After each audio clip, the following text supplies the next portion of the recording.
Hello, everyone. Have you ever felt alone on your journey as an immigrant?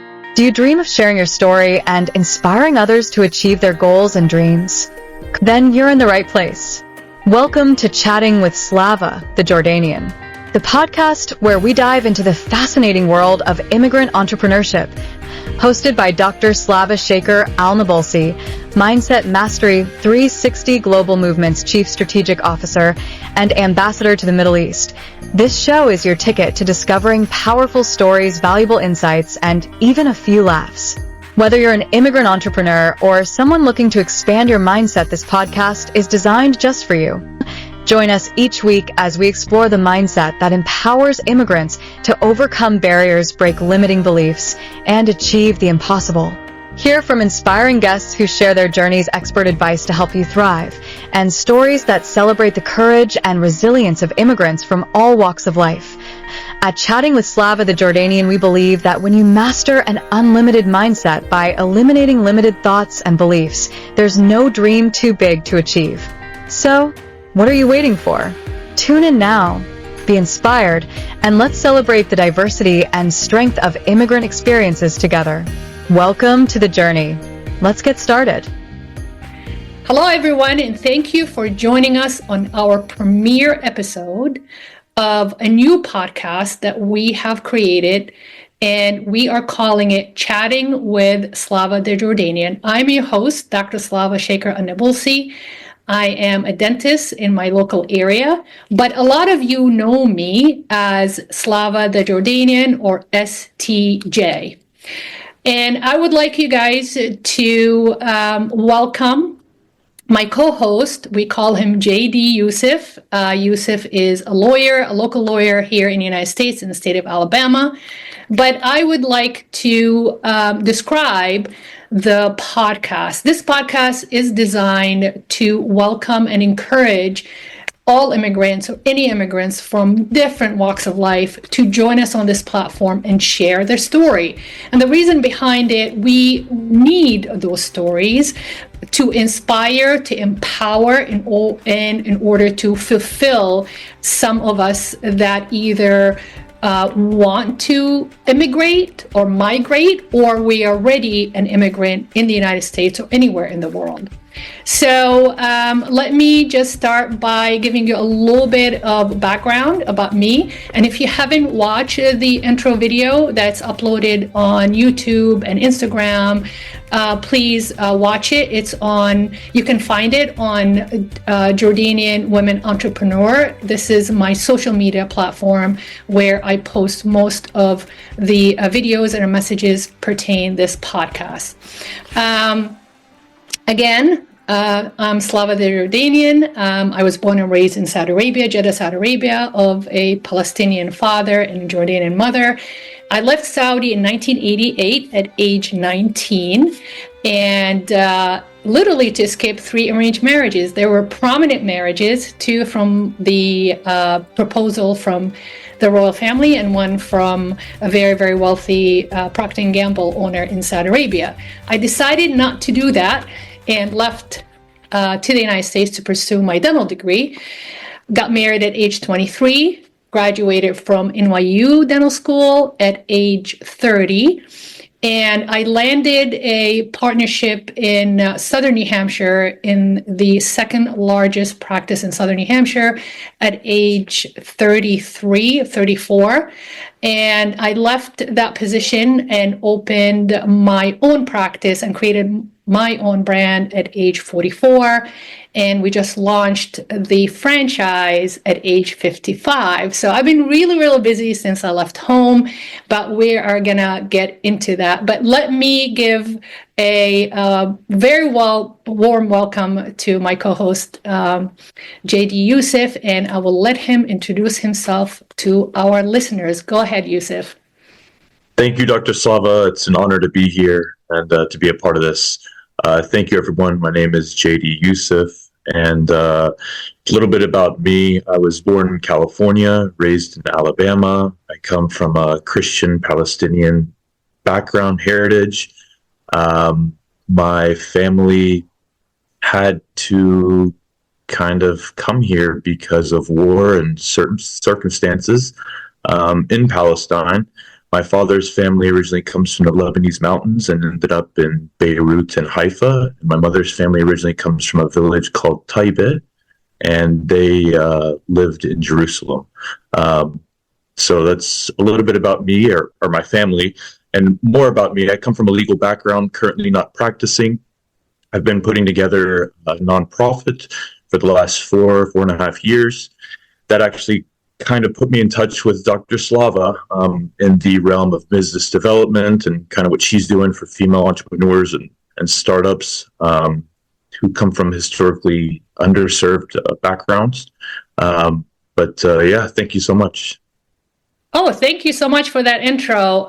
It's always, every time I meet a young Arab like Yusef, it really brings the pride out of me, really, because I've been here since 1988. So I've been here about roughly 36 years, but I was not born here, and I never had, family like Yusef or roots in the United States. So yes, we got together through LinkedIn, and after launching the franchise, Yusef reached out to us, and he was very interested to become one of the core founders or the core team of the internal team of the franchise. And we're so excited to have him part of our lives and part of our team. And I'm very, very proud to say so.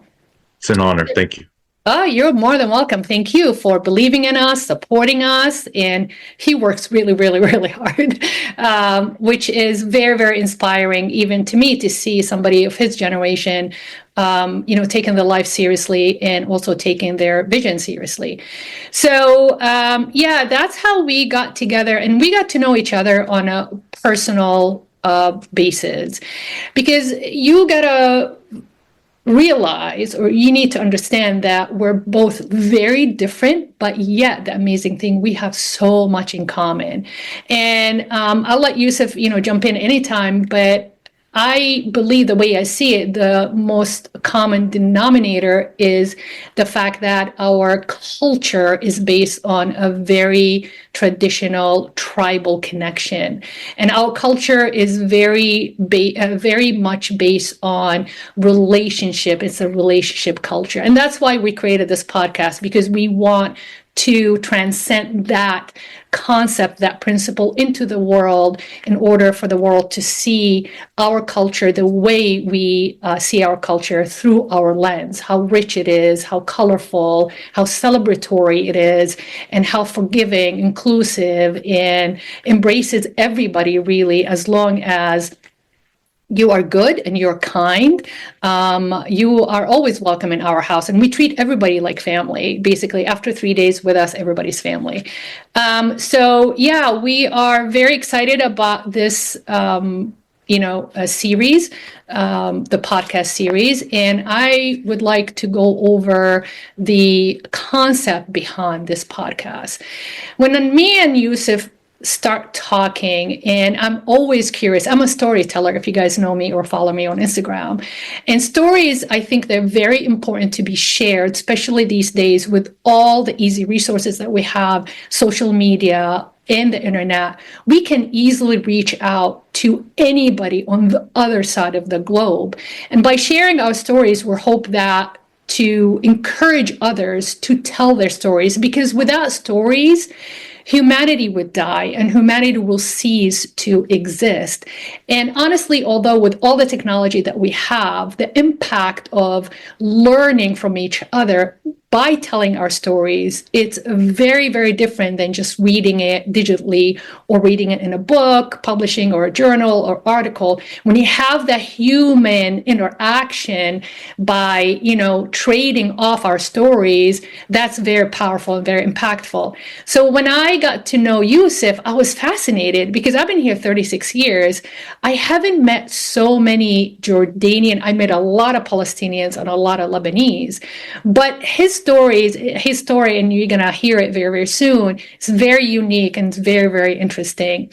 And when I found out that he is a first generation American, I was always curious, how does that feel? Because I'm an immigrant that came from my old home to this new home, my old world to this new world.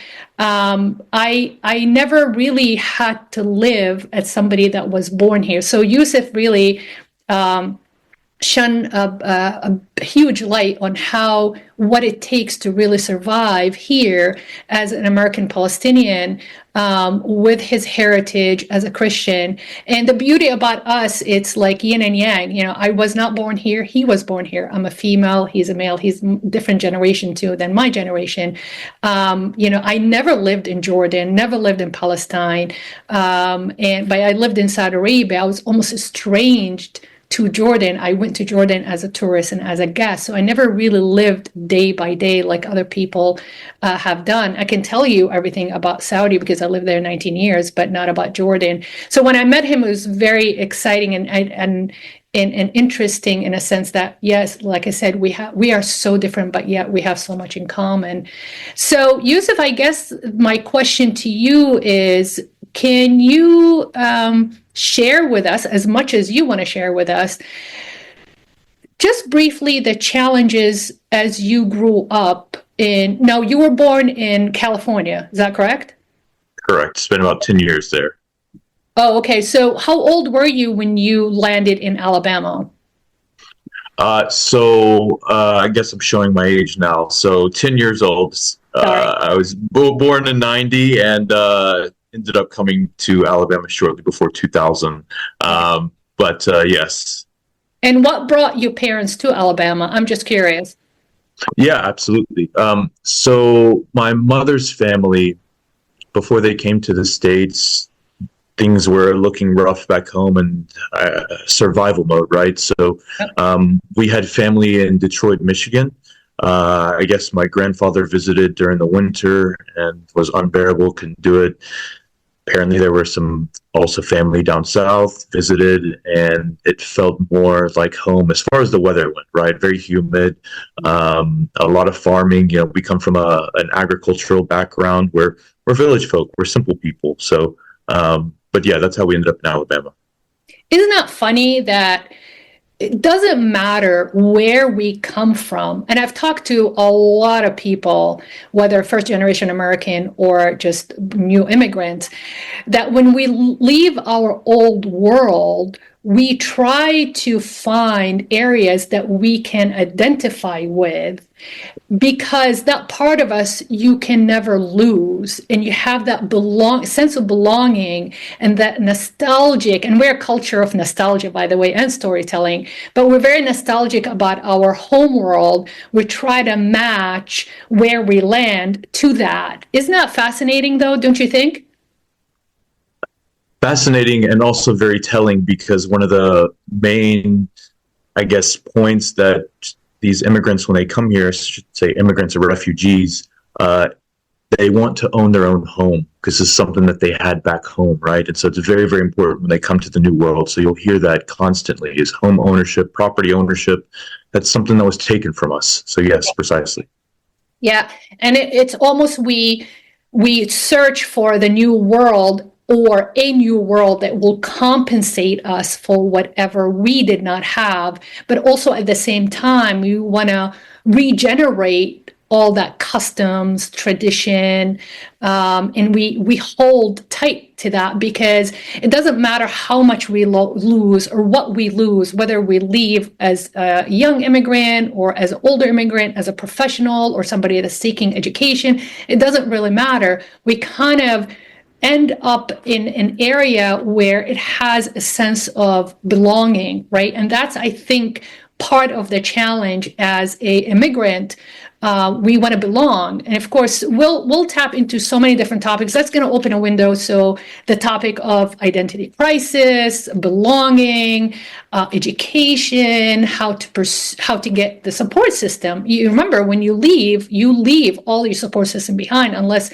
you are successfully able to bring everybody in with you. And I've spoke to so many families, including my husband's family, who left Egypt in 1970. Literally, they landed in New Jersey Thanksgiving Day. And some families, they just get their immediate family because it's a lot easier. But some families, they do land here, and gradually they pull more and more family out of the country, or the circumstances, unhealthy circumstances, or underserved circumstances.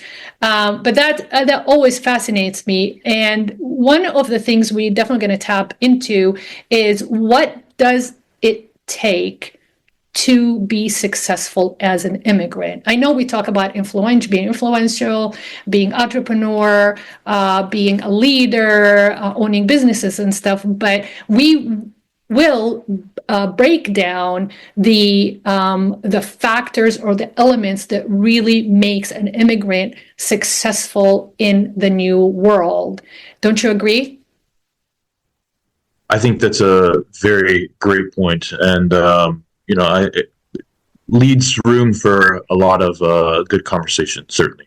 Absolutely. So we're very, very excited. We're going to bring so many different topics your way with this podcast. But please, if you listen to this podcast episode and you have any ideas or any specific topics that you would like us to discuss, please let us know. So far we have I can imagine this podcast going on and on and on, because even as our intro episode, we have touched on a lot of stuff. So we have a lot to say about a lot of things. My question, I guess, to you, Yusif, what would be your message to a Lebanese or Palestinian young immigrant that is planning to leave their home world and embark into a new world, regardless, where that is going to be, whether Europe, Africa, India, China, United States, North America, it doesn't really matter where. And even if you move from your native village or native town going into a bigger city, is there anything in particular that you have learned from the stories from your parents that really stuck with you as almost like a core belief or core value? That's a very great and deep question. So I guess selfishly, initially I'll say don't leave. This is something, again, growing up, we heard of stories back home and not wanting to leave, right? That's very, very important and very, very personal and powerful, right? But again, circumstances are circumstances. Survival is unfortunately a part of nature. So I guess, when people do migrate or leave for whatever reason, best thing you can do is stick to your culture. That they think one of the sayings here in America is they say, if you don't know where you come from, you don't know where you're going. It's very, very powerful. So, but yeah, absolutely. My dad told me when I decided to leave, he said, I trust you. You're going to do the right thing. You're going to be amazing. You're going to be successful. I have no doubt. But don't ever forget where you came from. And I think that's what the older generation and even the new generation, I've been talking to a lot of young professional Jordanians here in the Boston area, and they are, young family. They just, they're in the family way, and they have young children. And they do tell me that one of their goal is to maintain the core values of our culture, but also they want to raise their children to be ready to face this new world too. And, all my life, especially after I left, I felt like I was in a disadvantage because I thought I was either or. But I guess the message is it's okay to be both. it can be, and, I'm a Palestinian, Jordanian, an American at the same time, and Saudi Arabian too, because I have the custom of the culture, and my cousins, my first cousins live in Saudi. They're part of the royal family. Their mom married al-Sudairi. So that's their world, that's their life. So I shared that with them, not until I became an adult and seasoned professional dentist and met people from all different walks of life and realized, like, hold on a second, we do have the advantage. We have the advantage because we have been trained to practice or exercise what I call is multicultural adaptability. And multicultural adaptability, in my mind, explains how we can switch hats, right? Yusuf, when you sit with your family, the Arabic kicks in, the coffee, the tea, the food, you start like joking around, with like the Arabic jokes and stuff. And then when you're with the American friends or when you're at work, you can switch the hat. You become the American, lawyer, and you can just pull from the bags of tricks different ways to actually survive your day and get stuff done. But that's an advantage. But all my life, I just realized that a couple of years ago when I was working with my life coach, and I said, you know what, I'm just feel like I'm going through this identity crisis. She goes, what do you mean? I said, I'm not an American. I'm not an Arab. I'm kind of something in between. And she's like, why can't you be both? And that's what I realized is like, that's awesome. We do have the advantage because we have the ability to be or to practice the multicultural adaptability. Do you agree? Very well said. Yes. And I believe that these skills that you touched upon have personally enhanced my ability to navigate and traverse this business ecosystem atmosphere, right? Especially when I'm connecting with people internationally or even here domestically, right? It's about which hat am I going to wear? Who am I really speaking to? What do they want to hear, right? A lot of people that you run to aren't interested in X, Y, and Z, and that's fine. So you just have, which hat to put on. Absolutely. Now, the irony is we gained that ability by default, right? Because like you said, in your case, you were born here, so it's out of your control, right? Your parents came here. I made the decision to come here without knowing how I'm going to do it and how well I'm going to. I just knew that I'm going to do it, right? But we have learned that by default, but now we're using it by design. Is that amazing? It's actually, I've never thought about that concept, but yeah, I guess, again, it's survival, right? So yeah. Yeah. Yeah, survival mode in a sense that it's almost, and I always said in my household, it was more important to be right than to be loved.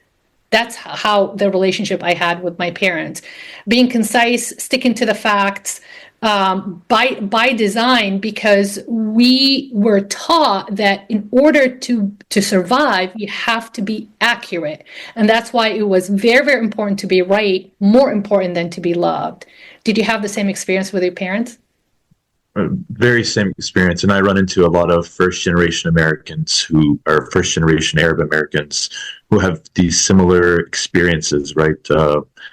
Again, it all comes back to the culture, and that's how we connect. So yes, absolutely, absolutely. So, what would you like to make a closing statement before we end the episode? This episode is really short. We just want to introduce each other and continue telling our stories. What is your closing message, or for even the podcast, or for your listeners? Yes. So closing message would be gratitude and patience. Doing something like this is certainly not easy, but I think it's necessary to, again, shed light on our story. Our story is very powerful because there are powers at play that control the narrative, right? So it's very, very important that we shed light on some of these things that don't have media attention, will never get a media attention. So thank you again for this opportunity. Yeah, absolutely. And that's exactly what we're aiming for when we created this podcast. The message is mastering an unlimited mindset by eliminating limiting beliefs. Because through the 36 years that I've been here away from my home world we come in, like Yusef said, with a lot of core values and beliefs. We carry that through with us when we leave our homeworld. But also, Yusuf experienced too, he inherited that from his parents. Now, that's all good, but you are going to end up in a stage of your life that those core values might not serve you as well as they used to serve you. So you need to unleash or release some of those values in order to create and replace them with values that actually serve you wherever you are in a stage of life. So the limited beliefs, it's a hindrance, right? It's going to keep us tied into our culture and in our background. But unfortunately, if it's overuse, overexercise, it can actually work against you. So we are very, very excited to continue this podcast. And please share with us any topics that you would like us to discuss, because this cannot happen without you guys.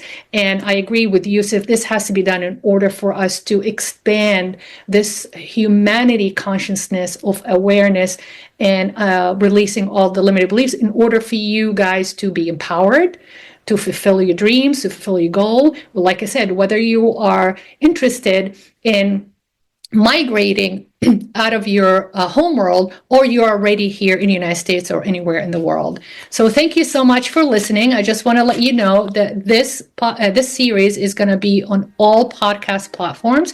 It's going to be uploaded on a YouTube channel, which is a global channel within the MM360 global movement. I am the Middle East ambassador to that movement, and also I am just got appointed as the Chief Strategic Officer for that movement too. And I'm very, very excited, and I pray that I'll be able to fulfill my position as the best I can. Thank you so much, Yusuf. I'm copying you because you are the Chief Strategic Officer of our franchise group. So I'm following his footsteps. See how much he inspires me. So keep an eye on the episode of the podcast. Like I said, it's going to be on Apple and all the podcast platform, and on YouTube. We're going to leave the link in the description below. And we're very excited to see you next time. This is Slava the Jordanian, and please keep telling your stories for the sake of humanity. See you next time.